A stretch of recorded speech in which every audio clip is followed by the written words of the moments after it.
विमुख होईल गुरुभक्ती, आदर न करील अतिथी, संतोष ने दिल ज्ञाती, आपुलिये. किती क्रमांक आहे?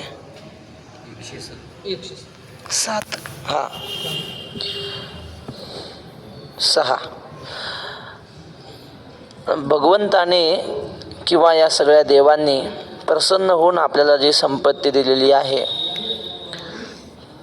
त्या संपत्तीचा देवांच्या सेवेसाठी, पितरांच्या सेवेसाठी, स्वधर्मासाठी जो उपयोग करत नाही, त्या विरुद्ध जो वागतो, त्याचं वागणं कसं असतं आणि त्या वागण्याचं फळ त्याला काय मिळतं ते ज्ञानोबराय आपल्याला सांगतात.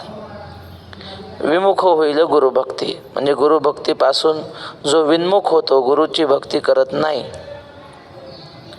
आदर न करील अतिथी, दारावर आलेल्या अतिथीची पूजा करत नाही, सेवा करत नाही. वेदानं आपल्याला सांगितलंय, मातृदेवो भव, पितृदेवो भव, 3 नंबरला आचार्य देवो भव आणि शेवटी अतिथी देवो भव. आपल्या घरी पाहुणे आला की त्याची देवासारखी सेवा केली पाहिजे, पण हा तसं वागत नाही. प्राप्त वेळे भोजन ब्राह्मणाचे, यथाकाळी श्राद्ध तर्पणाच्या वेळी ब्राह्मणाचं भोजन केलं पाहिजे. हे आपल्या ज्या ओव्या आहेत ना, स्वधर्माचं पितृ वगैरे यज्ञ केले पाहिजे, पितृभोजन घातलं पाहिजे, हा स्वधर्माचरणाचा विचार नेमका आपला पितृपक्षात आलाय. बघा ना, वारंवार आता पुढे येणार आहे पितृभोजनाची ओवी, आणि हे नेमकं पितृपक्षामध्ये आलं. आता काल संपला पितृपक्ष. पण अग्निमुखी हवन न करील देवता पूजन ते झाला. ऐसा संतोष नेदिल ज्ञाती आपुलिये. ज्ञानेश्वर महाराज म्हणतात, आपली भावकी जी असते ना, त्या भावकीला आपण संतुष्ट ठेवलं पाहिजे. जर आपण एक होऊन राहिलो तर मग कोणी आपल्याकडं वाईट नजरेनं पाहू शकत नाही, कोणी आपलं काही बिघडवू शकत नाही. आपण जर एक जुटीनं राहिलो तर, झाडू असतो तो झाडू असा, त्या झाडू म्हणजे काय असतो, काड्या एकत्र करून बांधलेल्या असतात. त्या एकत्र करून बांधलेल्या काड्या असतात, त्याने सगळं घर झाडता येतं, अंगण झाडता येतं. आणि त्या झाडूला बांधलेली दोरी सुटली आणि त्या काड्या जर अशा अस्ताव्यस्त झाल्या की मग त्या झाडूचाच कचरा होतो. जो झाडू कचरा साफ करणारा असतो त्या झाडूचाच कचरा होतो. कधी? बांधलेली दोरी तर. मग ते दोरी सुटू द्यायची नाही. मग आपण आपल्या जातीशी, आपण आपल्या भावकीशी जर मिळून मिसळून राहिलो तर आपलं कल्याण होऊ शकतं. आम्हाला शाळेत श्लोक होता, संहती श्रेयसी पुंसाम स्वकुलैरल्पकैरपी तुषेणापि परित्यक्ता न प्ररोहंती तंडुलाहा. तांदळावर टरफल असते की नाही, त्याला साळ म्हणतात. पण ते टरफलाची काय किंमत असते? टरफल शिजवून भात करता येतो का? नाही. काय किंमत आहे त्याची? काहीच नाही. पण ते टरफल जर नसलं तर तांदूळ उगवत नाही. तांदूळ पेरले तर उगवत नाहीत, त्याला वरून टरफल असलं तरच उगवणार. तसं भावकीला तशी काहीच किंमत नाही, पण मग योग्य वेळी त्यांची किंमत असते. भावकी असल्याशिवाय, त्यांचं आपल्याला सहकार्य असल्याशिवाय कुठलंच कार्य होऊ शकत नाही. म्हणून आपल्या जातीला, भावकीला संतुष्ट ठेवलं पाहिजे. अधूनमधून त्यांना काही देत राहिलं पाहिजे, बोललं पाहिजे. पण असं करत नाही हा माणूस. संतोष नेदिल ज्ञाती आपुलिये. ज्ञाती म्हणजे स्वतःच्या जातीच्या लोकांना संतुष्ट ठेवत नाही. ऐसा स्वधर्म क्रिया रहितू आथिलेपणे प्रमत्तू केवळ भोगासक्तो होईल जो. असा स्वधर्म क्रियांनी रहित, स्वधर्माचरणाने रहित असतो. आथिलेपणे प्रमत्तो, स्वतःच्या संपत्तीच्या बळावर जो उन्मत्त झालेला आहे, केवळ भोगासक्तो होईल जो. केवळ भोगासक्त होऊन जीवन जगतो. त्या संतोष नेदिल ज्ञातीवर सहज आठवलं एक. आपला भाऊ आपल्यासोबत होता, म्हणजे रामायणामध्ये रामाचा भाऊ विभीषण, रावणाचा माफ करा, रावणाचा भाऊ विभीषण, प्रभू रामचंद्राचा भाऊ लक्ष्मण. ते युद्ध झालं, रावण पडला आणि मरणाऱ्या रावणाच्या जवळ प्रभू रामचंद्र गेले आणि काही बोलू लागले. असं म्हणतात ते रामायणात आहे की माहीत नाही, पण एका महात्म्याच्या मुखातून ऐकलं. रावण म्हणला, रामा तू जिंकला आणि मी हारलो. याचे अनेक कारण आहेत, त्यापैकी एक महत्त्वाचं कारण आहे म्हणले, तू का जिंकला? तुझा भाऊ तुझ्यासोबत आहे म्हणून. आणि मी का हारलो? माझा भाऊ मला सोडून गेला म्हणून. विभीषण सोडून गेला की नाही? ज्याचा भाऊ ज्याच्यासोबत आहे त्याचं कोणी काही वाकडं करू शकत नाही. म्हणून आपल्या ज्ञातीला संतुष्ट ठेवलं पाहिजे. पण हा तसं वागत नाही, संतुष्ट ठेवत नाही, सगळ्यांशी भांडण, कुणाशीच जमत नाही, अशी काही माणसं असतात. तसं नसलं पाहिजे. बरं, ऐसा स्वधर्म क्रिया रहितो आथिलेपणे प्रमत्तो केवळ भोगासक्त होईल, जे हे सांगितलं आताचा. तया मग पाव थोर आहे, जेणे ते हातीचे सकळ जाये, देखा प्राप्तही न लाहे भोग भोगो. मग जो स्वतःच्या कर्तव्याचं पालन करत नाही त्याला फार मोठं दुःख सहन करावं लागेल. अपाव म्हणजे दुःख, थोर दुःख त्याला आहे. जेणे ते हातीचे सकळ जाये, ज्यानं त्याच्या त्या अशा वागण्यानं त्याच्या हाती जी संपत्ती प्राप्त झाली ती सुद्धा निघून जाते, सकळ जाये. देखा प्राप्तही न लाहे भोग भोगो. मिळालेलं ऐश्वर्य भोग सुद्धा त्याला भोगता येत नाहीत जर स्वतःचं स्वधर्म सांभाळला नाही तर. जैसे गतायुषी शरीरी चैतन्य वासू न करी, का निदैवाच्या घरी न राहे लक्ष्मी. गतायुषी शरीरी म्हणजे एखाद्या शरीराचं आयुष्य संपलेलं असलं ना, मग काय होतं? चैतन्य वासू न करी, त्याच्यात जीव राहत नाही, जीव निघून जातो. का? त्याची मुदत संपलेली असते. मुदत संपली की राहत नाही. चैतन्य वासू न करी, का निदैवाच्या घरी न राहे लक्ष्मी. एका माणसाने बैल आणला पेरणी करण्यासाठी, पाहुण्याकडून 3 दिवसासाठी बैल आणला. काही द्या, काही करा, पण मला तेवढा बैल द्या 3 दिवसासाठी. पेरणी झाली की लगेच तुमचा आणून देतो. बैल म्हणत, किंवा 2 बैल घेतले, आणलं दोन्ही बैलांना, आणि त्याने पाहिलं बैलाकडे, तर बैल सगळे शेणानं भरलेले, कधी धुतलंच नव्हतं ह्या मालकाने. मग याने काय केलं, एक दिवसभर त्यांना नुसता धुतच बसला, नदीवर नेऊन साबण लावून स्वच्छ केले बैल. एक दिवस गेला, दुसऱ्या दिवशी त्यानं पाहिलं बैल असे वाळून गेलेले होते. काय म्हणला आपला पाहुणा, या बैलाला खाऊ घालत नाही, काही नाही, आपण यांना खाऊ घालू. एक दिवसभर नुसता खोराक खाऊ घातला. तिसऱ्या दिवशी तो म्हटला, या मालकाच्या घरी ह्या रोज कामच करतात आणि आपणही दिवसभर कामच करायला लावायचं, एक दिवस तरी यांना आराम पाहिजे की नाही. मग तिसऱ्या दिवशी आराम करू दिला. चौथ्या दिवशी मालक आला आणि बैल घेऊन गेला. संपलं याचं काम. अहो म्हणला, माझी पेरणी राहिली ती आता तू पाय म्हणे, तुला 3 दिवसासाठी दिली होती, मुदत संपली. तसं देवानं आपल्याला हे शरीर दिलंय. काही लोक नुसते त्याला धुतच बसतात, साबणं लावू लावू लावू लावू. चंद्रभागेला गेले तरी साबणच लावतात. आपल्या घरी लावा का तीर्थावर साबण लावू नये. काही लोक खातच बसतात, नुसते खाऊ घालतात. आणि काही लोक झोपा काढतात. पण मग मुदत संपली की मग देव म्हणतो चला आता. आयुष्य संपलं की जीव त्याच्यात राहत नाही, मुदत संपली घेऊन जातो. गतायुषी शरीरी, ज्याचं आयुष्य संपलं त्या शरीरामध्ये चैतन्य म्हणजे जीव चैतन्य राहत नाही. का निदैवाच्या घरी न राहे लक्ष्मी. करंट्या माणसाच्या घरी लक्ष्मी राहत नाही, भाग्यहीन माणसाच्या घरी लक्ष्मी राहत नाही. तैसा स्वधर्मो जरी लोपला, तरी सर्व सुखांचा थारा मोडला. जैसा दीपा सवे हरपला प्रकाश जाय. तसा स्वधर्म जर संपला म्हणजे आचरण केलं नाही, तरी सर्व सुखांचा थारा मोडला. सगळी सुख निघून जातात, त्यांचा आश्रयच राहत नाही. ते कसे राहतील? आधार तर पाहिजे ना सुखाला राहायला. सुखांचा आधार म्हणजे स्वधर्म आहे. जैसा दीपा सवे हरपला प्रकाश जाय. दिवा विजला, दीप गेल्यावरी कैचाजी प्रकाश. झाकाझाकी त्यास कासयाची, तुकाराम ज्ञानोबाराय म्हणतात. मोक्ष मेल्या पाठी आम्हासी होईल, ऐसे जे म्हणतील अतिमूर्ख. दीप गेल्यावरी कैचाजी प्रकाश, झाकाझाकी त्यास कासयाची. तर या ओवीवर एक सुंदर दृष्टांत वैकुंठवासी गोपाळ शास्त्री गोरे हे सांगायचे. आणि त्यांचं ऐकलं होतं ते शहाजी महाराज कोल्हापूरचे आहेत आमच्या मठात. यादव महाराजांचे जावाई, त्यांनी आम्हाला सांगितलं. ते म्हणले आम्ही शास्त्रींच्या मुखातून ऐकला होता, तैसा स्वधर्म जरी लोपला तरी सर्व सुखांचा थारा मोडला. एवढं सिद्धांत ध्यानात ठेवा. स्वधर्म जर नष्ट झाला जीवनातलं आचरण सदाचरण तर सगळी सुख नष्ट होतात. त्या माणसाचं जीवनसुद्धा राहू शकत नाही. एक गुरु शिष्य होते आणि चालले आपले तीर्थयात्रा म्हणा असं जग भ्रमंती करत चालत होते. एका गावामध्ये मुक्कामाला गेले. ते गाव सगळं ब्राह्मणाचंच, एकही घर दुसरं कोणाचं नाही, सगळे गावात ब्राह्मणच होते त्या. आणि मग यांनी पाहिलं, वा वा चांगलं ब्राह्मणाचं गाव आहे म्हणतात. गावाचं नाव आहे ब्राह्मणवाडा असं काहीतरी गावाचं नाव. आणि मग यांनी पाहिलं प्रत्येक घरामध्ये यज्ञ चालू होता, यज्ञकुंड.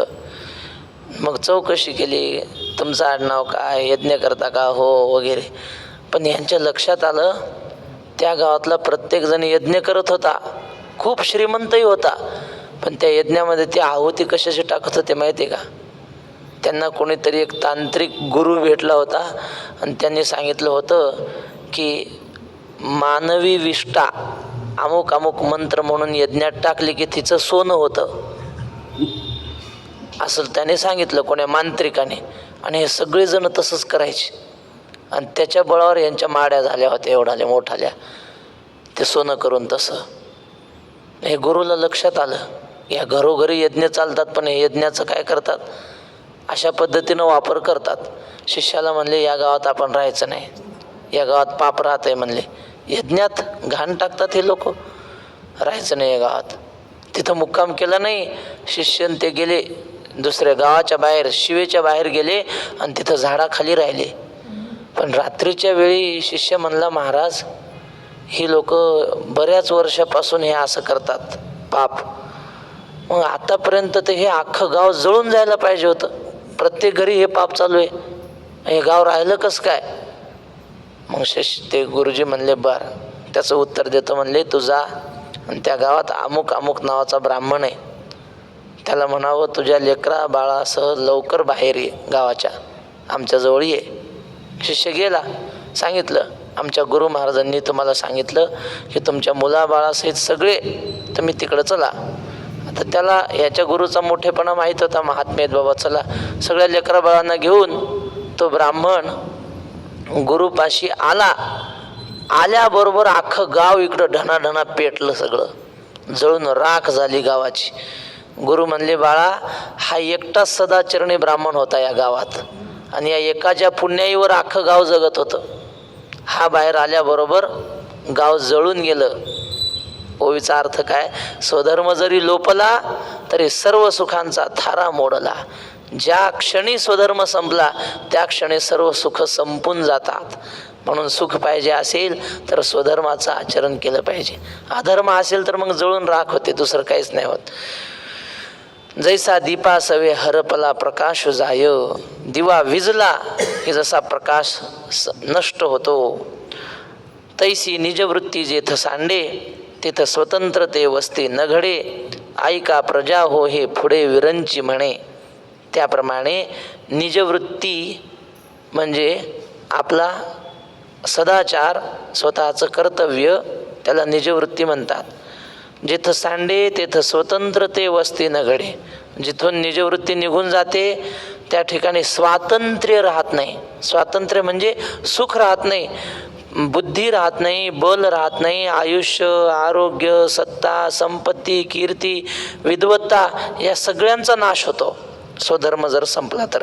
याला म्हणतात स्वतंत्रते वस्ती न घडे. स्वातंत्र्य तिथं राहत नाही. ऐका प्रजा हो हे पुढे विरंची म्हणे. विरंची म्हणजे ब्रह्मदेव म्हणतो लोक हो ऐका, अत्यंत महत्त्वाचं तुम्हाला मी सांगत आहे. म्हणून स्वधर्म जो सांडील तया ते काळू दंडील, चोरू म्हणून हरील सर्वस्व तयाचे. म्हणून स्वधर्माचा जो त्याग करील त्याला काळ दंड करतो. दंड करील म्हणजे तुकाराम महाराज म्हणतात, तेव्हा तुझ कोण घालील पाठीशी, तेव्हा तुझ कोण घालील पाठीशी. घाशील भूमीजी वदन यम, घाशील भूमीशी वदन यम. तेव्हा तुझ कोण घालील पाठीसी, तेव्हा तुझ कोण घालील पाठीसी. हो, प्रमाणे बाबाचा ऐकूनच पाठ झालेला आहे. मग तेव्हा तो यम काय करतो, असं तोंड धरतो खडकाला घासतो पापी माणसाचं. तेव्हा तुला कोण वाचवणार आहे, तेव्हा यम दंड करील.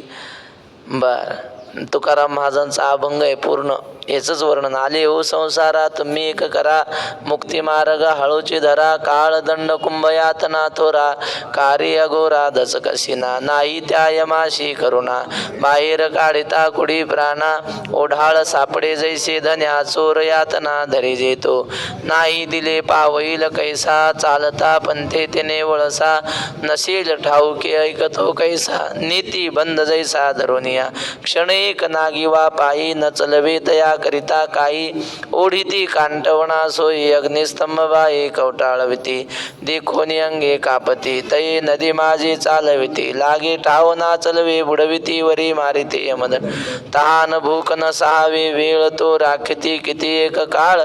पिंड पाळोनी कैसा शीतळ तो, तप्तभूमी ज्वाळ लोळविती. म्हणूनी करा काही सायास, व्हावेल तरी वारे उदास. करवेल तरी करा नामघोष, सेवा भक्ती रस तुका म्हणे. या अभंगात यम कशा प्रकारची शिक्षा देतो, भागवताच्या 5व्या अध्यायात जे यमपुरीचं वर्णन केलं ते सगळं तुकाराम महाराजांनी एका नाटाच्या अभंगात बसवलंय. मग तो यम जेव्हा शिक्षा करील तेव्हा आपल्याला कोण पाठीशी घालील. नाथ महाराजाचा हरिपाठात आहे ना, नाथ महाराज म्हणतात, यमाला काय उत्तर द्याल, काय उत्तर देता होशील तू. यम करविल कोण सोडविल ते तुझला. एका जनार्दनी सांगत आहे तोंडे, आहा वाचारडे बोलताची. मग आपल्याला कोण पाठीशी घालणार आहे. तया ते काळू दंडील, आणि चोरू म्हणून हरील सर्वस्व तयाचे. चोर पकडला की काय होतं, वारीमध्ये असतात ज्ञानोबाऱ्यांच्या वारीत. चोर सापडला की लोक काय करतात, मग लोक असे हात धुवून घेतात. वारकरी जरी असले तरी म्हणतात अशी संधी येत नाही कधी. मग दणकून हाणतात सगळे आणि त्याच्यापाशी असलेलं सगळं काढून घेतात. तसं यम त्या चोरापासलं काय करतात, सगळं हिरावून घेतात आणि त्याला दणके देतात. चोरू म्हणून हरील सर्वस्व तयाचे. मग सकळ दोष भवते, गिवसोनी घेती तयाते. रात्री समयी स्मशानाते भूते जैसे. मग सगळे दोष त्याच्या भोवती येतात आणि त्याला गराडा घालतात. म्हणजे सगळे दोष त्याच्यापाशी येऊन राहतात, पाप.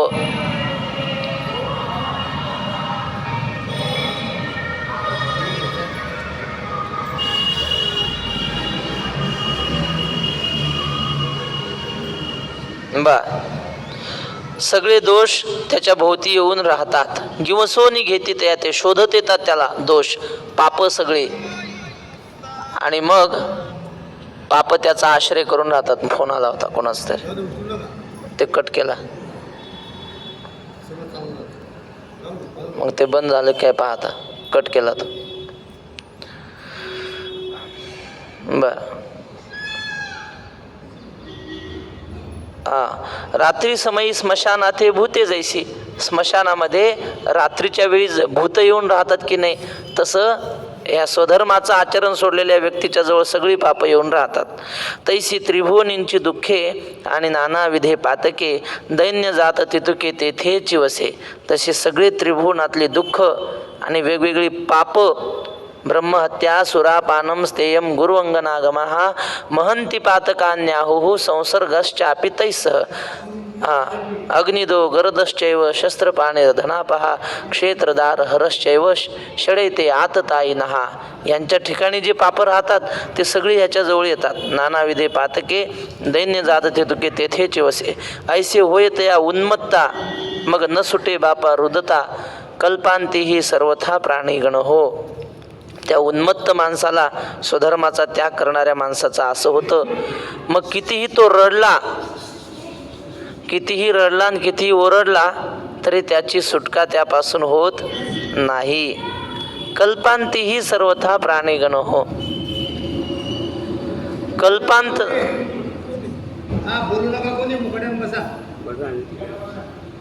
कल्पांताची वेळ जरी आली तरी त्याची सुटका होत नाही. बाबा सांगायचे काही लोक आत्महत्या करतात की नाही, आत्महत्या करणाऱ्याला कधी मोक्ष मिळत नाही. कल्पच्या कल्प त्याला भूत होऊन फिरावं लागतंय. भूक लागते पण अन्न खाता येत नाही, तरफडतो भुकेने. तहान लागते पण हे पाणी पिता येत नाही, घाण पाणी प्यावं लागतं. आणि मग तहान लागते पण पाणी पिता येत नाही. आणि किती दिवस हे कल्पच्या कल्प, करोडो वर्ष त्याला हे दुःख भोगावं लागतं. तसंच याला स्वधर्माचा त्याग ज्याने केला ना, आपल्याला वाटतं लोक श्रीमंत आहेत, तो मायबापाला सांभाळत नाही, पण त्याचं काय बिघडलं म्हणते, त्याला एवढं ऐश्वर्य देवानं दिलं. अरे इथं दिलं पण मेल्यावर करोडो वर्ष दणके खावा लागणार आहेत. स्वधर्माचं आचरण जो करत नाही. ज्ञानोबा लिहितात, कल्पांतीही सर्वथा प्राणीगण हो. कल्पाच्या शेवटापर्यंत, कल्प म्हणजे 4 युग मिळून महायुग होता, असे हजारो युग गेले तरी त्यातून सुटका होत नाही, त्या दुःखातून. हा, म्हणून निजवृत्ती हे न संडावी, इंद्रिये बरळो नेदावी, ऐसे प्रजाते शिकवी चतुरानुनो. म्हणून आपलं स्वधर्माचरण, आपलं स्वतःचं कर्तव्य हे कधी सोडू नये. आणि इंद्रिय स्वैर, इंद्रियांना होऊ देऊ नये. इंद्रियांना सांभाळावं, विहितच विषयांचं सेवन करायला लावावं. असं इंद्रियांचं संगोपन केलं पाहिजे. संगोपन म्हणजे त्यांचं नियंत्रण केलं पाहिजे इंद्रियांचं. इंद्रिये जे जे म्हणती तेच जे पुरुष करीती, ते तरलेची न तरती विषय सिंधू. इंद्रिय जसं म्हणतील तसंच जो वागतो त्याचं कल्याण होणार नाही. तो प्राप्त म्हणजे सिद्ध जरी झाला तरी त्याला अधोगतीला जावं लागेल. तो तेथे चिमुकला. तो का म्हणे, ते गाढव घेती मनासवे धाव, ऐसे प्रजाते शिकवी चतुराननो. चतुरानन म्हणजे ब्रह्मदेव लोकांना असं शिकवतो होता. जैसे जळचरा जळ सांडे, मग तत्क्षणी मरण मांडे, हा स्वधर्म तेणे पाडे विसंबो नये. पाण्याच्या बाहेर काढलेली मासोळी किती वेळ राहते पाण्याच्या बाहेर? म्हणले पाण्याची काय किंमत आहे? तुपात सोडू आम्ही मासोळी. ती मासोळी म्हणते, ते तुमचं तूप किती महाग असू द्या, पण मला जगायचं असेल तर मी पाण्यातच जगू शकते. पाण्याच्या बाहेर काढलेली मासोळी 1 मिनिटही जगू शकत नाही. तसं ज्ञानोबाराय म्हणतात किंवा ब्रह्मदेव म्हणतो की तसं आपण स्वधर्माशिवाय 1 मिनिटसुद्धा जगलो नाही पाहिजे. जीवना वेगळी मासोळी तैसा तुका तळमळी. ते राम लक्ष्मण सीतेचा शोध घेताना त्यांना तो हे दिसला, जटायू.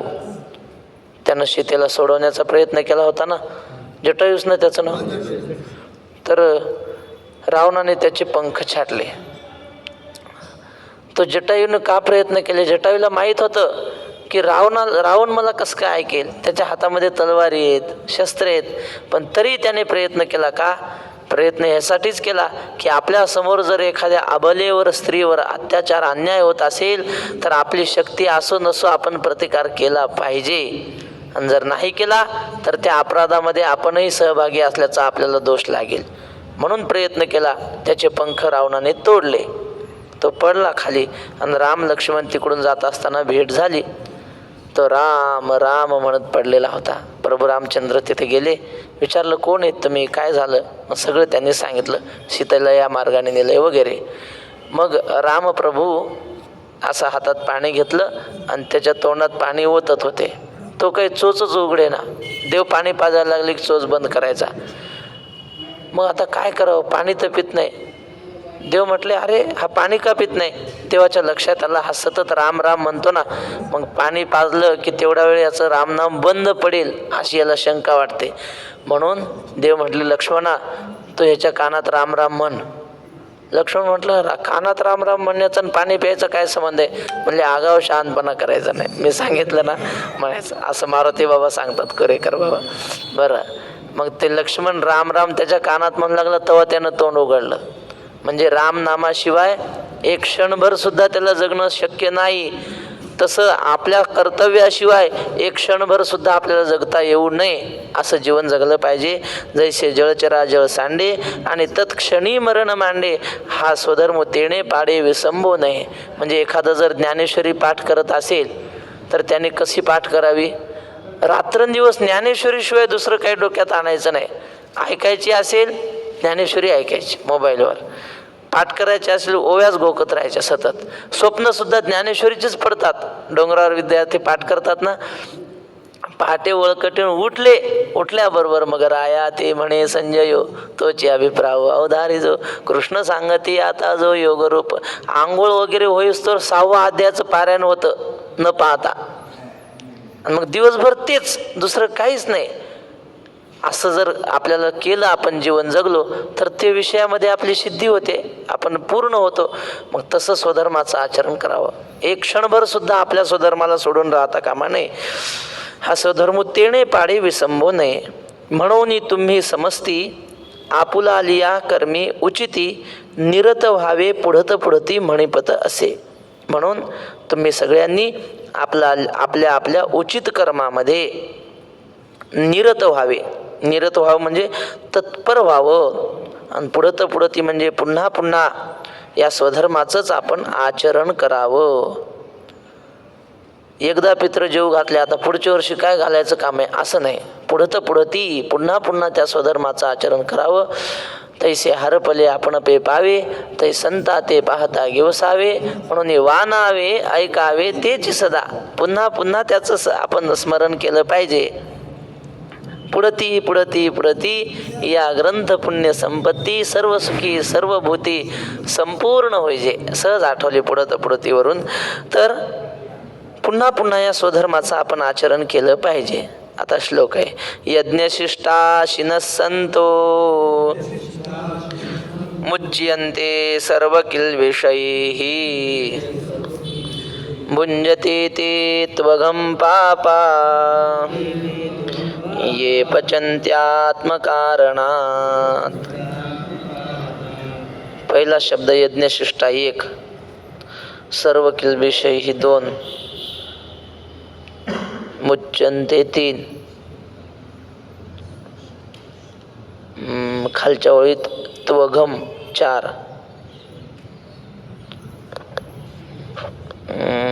ये 5. ते पचन्ते आहे की नाही त्यातलं यावर 6, नंतर पचन्त्य 7, पवर 7, ते 8, पापा 9, भुंजते 10.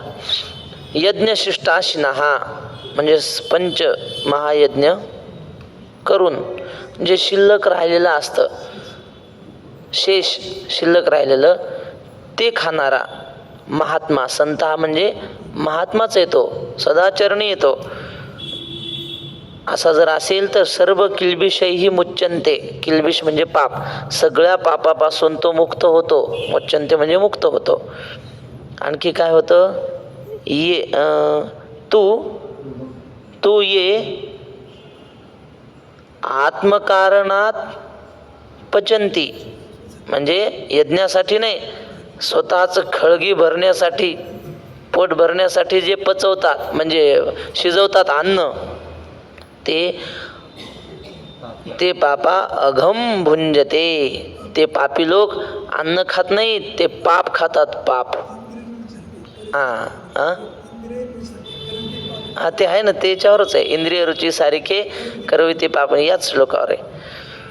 देखा विहित क्रिया विधी, निर्हेतुका बुद्धी, जो असतीये समृद्धी विनियोग करी.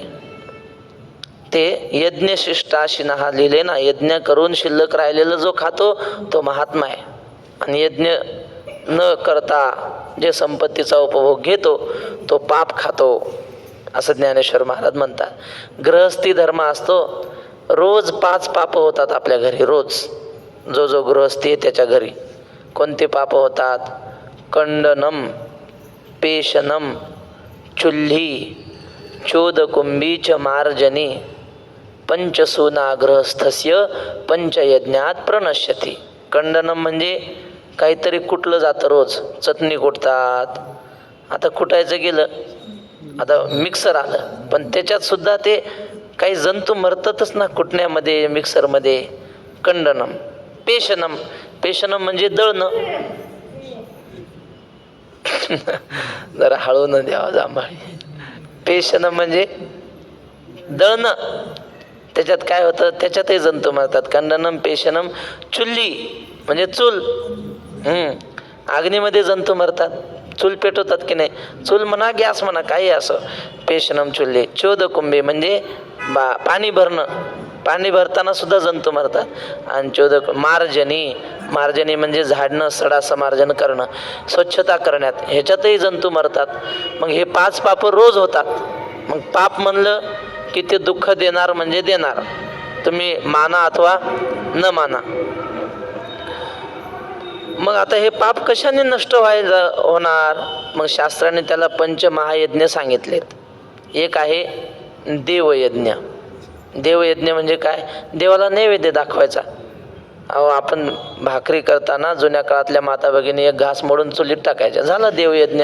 अग्नी तृप्त झाला ना. आमची आई, आम्ही लहान होतो त्यावेळेस 5 उली नैवेद्य करायचं. हां एक अग्नीला, हां, एक गाईला, कुत्र्याला, एक देवाला, असे 5 करायचे. पावर बरोबर, पंचमहायज्ञच आहेत ते. मग अग्नीला टाकलं देवयज्ञ झाला. हां, नंतर असतो भूतयज्ञ. भूतयज्ञ म्हणजे कुत्रे गाई ह्यांना खाऊ घालणं, प्राणी आहेत ना त्यांना जीव घालणं, भूतयज्ञ झाला. तिसरा आहे मनुष्ययज्ञ. मनुष्ययज्ञ म्हणजे काय? बाबा म्हणायचे मनुष्ययज्ञ म्हणजे माणूस उचलायचा आणि यज्ञात टाकायचा, असं नाही. मनुष्ययज्ञ म्हणजे माणसाला जीव घालायचं, झालं मनुष्ययज्ञ. अतिथीला जीव घालायचं. कोणी आहे का उपवाशी गावात, कोणी अतिथी आलाय का मंदिरावर, जाऊन पाहायचं आणि त्याला जीव घालायचं, मनुष्ययज्ञ झाला. किती सांगितले? देवयज्ञ सांगितला, भूतयज्ञ सांगितला, मनुष्ययज्ञ सांगितला. तिसरा आहे पितृयज्ञ. पितृयज्ञ म्हणजे आपल्या पितरांना असं घास काढतात, कावळ्याला घास ठेवतात पितरासाठी, पितृयज्ञ. आणि शेवटी आहे ब्रह्मयज्ञ म्हणजे ब्राह्मणाला काही दान देणं. हे 5 यज्ञ माणसाने रोज केले पाहिजे. काही लय अवघड नाही ते. एक घास टाकला की झाला देवयज्ञ. तर अशा प्रकारचे यज्ञ करून, हे करून जर शिल्लक राहिली संपत्ती, त्या संपत्तीने जीवन जगतो तो महात्मा आहे. आणि हे यज्ञ न करता जो स्वतःचेच खड्डा भरतो पोटाचा, तो पाप खातो, असा श्लोकाचा अर्थ आहे. देखा विहित क्रियाविधी निर्हेतुका बुद्धी, जो असतीये समृद्धी विनियोगू करी. हे पहा की विहित क्रियाविधी म्हणजे स्वधर्माचं योग्य, शास्त्राने जे आपल्याला विहित म्हणून योग्य म्हणून सांगितलंय त्या क्रियांचं आचरण करतो. कसं? निर्हेतुका बुद्धी, काही आपल्याला मिळावं म्हणून नाही. शास्त्राने सांगितलं ना पित्र घालायचे, त्यातून काही आपल्याला मिळालं पाहिजे अशी इच्छा ठेवत नाही. जो असतीये समृद्धी विनियोग करी, आणि असलेल्या आपल्या संपत्तीच्या द्वारे हे सगळं आपलं आचरण तो करतो, विनियोग करतो म्हणजे संपत्ती खर्च करतो ह्या कामामध्ये, स्वधर्माचरणामध्ये. काही लोकांना देणं हा शब्दसुद्धा जमत नाही. राऊत बाबा सांगतात, एक माणूस खड्ड्यात पडला, चंगूस माणूस होता, चांगला असा खोल खड्डा 10 फूट. आणि मग आता खाली पडला म्हणून लोक म्हणायचे हात द्या, देत नाही म्हणे. हात द्या म्हणलं की निघेच ना बाहेर, काय करावं, गर्दी खूप जमली काढायला लोक, पण तो हात द्या म्हणलं की मागं हात घ्यायचा. मग त्याचा मित्राला कळलं, तुझा मित्र खड्ड्यात पडला. तो आला आणि तो म्हणला हात घ्या म्हणलं की मग त्याने दिला. म्हणजे देणं हा शब्द सहन होत नाही त्याला, देणं नाही जमत, घ्या म्हणलं की मग जमते. पण हा तसा नाही, हा आपली संपत्ती विनियोग करी, खर्च करतो स्वधर्माच्या कामासाठी. बाबा म्हणायचे 2 प्रकारच्या वृत्ती असतात. एक असते जमा, नुसतं जमा करायचं, आणि एक असतं वाटतच राहतात. तर अशी स्वधर्मामध्ये विनियोग करतो संपत्ती. काय करतो स्वधर्माचं आचरण? गुरु गोत्र. हो, आज घटस्थापना आहे आणि संध्याकाळी याच ठिकाणी मुक्ताबाईंच्या जयंती पण आज आहे. मग जयंतीच्या निमित्ताने 7 ते 8:30, 7 ते 9 पण नाही, 7 ते 8:30 कीर्तन होणार आहे. आपण सगळ्यांनी कीर्तनाला उपस्थित राहावं, एवढी ओवी घेऊन थांबू आपण. गुरु गोत्र अग्नी पूजी. अवसरी भजे द्विजी निमित्ताधिकी जी पितरोद्देशी. गुरुची भक्ती करतो, गोत्र म्हणजे आपले कुलगोत्र पितर वगैरे यांची भक्ती करतो, अग्नीची भक्ती करतो, अवसरी भजे द्विजी आणि वेळ प्रसंगी ब्राह्मणांना जेवू घालतो. बाबा इथं आणून ब्राह्मणाला बोलून शिदा द्यायचे वरच्या खोलीत. त्यांच्या गुरूंचे पुत्र आहेत गोपाळ शास्त्रींचे, त्यांना बोलून शिदा द्यायचे. तर असं ब्राह्मणांनाही सेवा करतो, ब्राह्मणाचीही पूजा करतो, त्यांना दक्षिणा देतो. निमित्ताधिकी यजी पितरोद्देशी. निमित्ताने अक्षय तृतीया येईल किंवा पितृपक्ष येईल अशा प्रसंगी ग्रहणाच्या वेळी आपल्या पितरांची सेवा करतो, अन्नदान करतो पितरांना. आणि सगळ्यात महत्त्वाचं सांगता सांगता राहून गेलं, वैकुंठवासी बाबा म्हणायचे, ज्या घरी आपल्या घरी वारकरी येतील ना, साधू येतील, त्या घरी त्या दिवशी आपण पित्र घातले पाहिजे. म्हणजे हे तर घालायचेच पितृपक्षात, पण ज्या दिवशी साधू संत येतील त्या दिवशी पितराच्या नावानं जेवण दिलं पाहिजे. पितर फार तृप्त होतात. म्हणजे एक साधू जेवला तर आपले सगळे पित्र जेवल्याचं पुण्य लागतं आपल्याला. म्हणून अशा वेळी पितरांच्या उद्देशानं यजन करतो, अन्नदान करतो. या यज्ञक्रिया उचिता यज्ञेशी हवन करिता हुतशेष स्वभावतः उरे जे जे. आणि असं सगळं आचरण करून जी संपत्ती शिल्लक राहील, जो पैसा शिल्लक राहील, त्याच्यावर आपलं घरदार चालवतो, प्रपंच चालवतो. असं जो करील तो अन्न